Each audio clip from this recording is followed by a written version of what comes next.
Hello everyone, welcome back new brand video. In this video I'm going to be showing you how to fix this type of error on iPhone and iPad. Cannot retype to it at this time. Please try again if you face this type of error. So how to fix? First of all, go back your home screen and open your iPhone and iPad setting, type on Wi-Fi and make sure that connect strong Wi-Fi connection.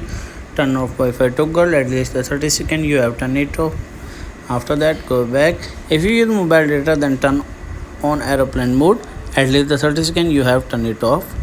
And after that, scroll down, then tap on journal, then tap on iPhone storage. Scroll down, then tap on tweet.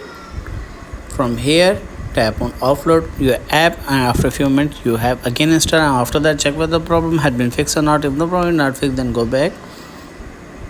Now scroll down, then tap on date and time. From here, you make sure that turn on board toggle. If the toggle turn off, what you need to do is turn on board toggle and make sure that select correct date and time. And after that, go back, scroll down, then tap on VPN and device management. From here, if you connect any one VPN, you make sure that disconnect, and after that, go back, scroll down, then tap on transfer reset iPhone. Tap on this, then tap on reset, then tap on reset network setting.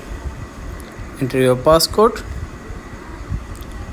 then tap on reset network setting. After reset network setting, check whether the problem had been fixed or not. If the problem is not fixed, then go for the last method. Go back to your home screen and open your app store. Tap on this, and from here you search for this Twitter account. Tap on this.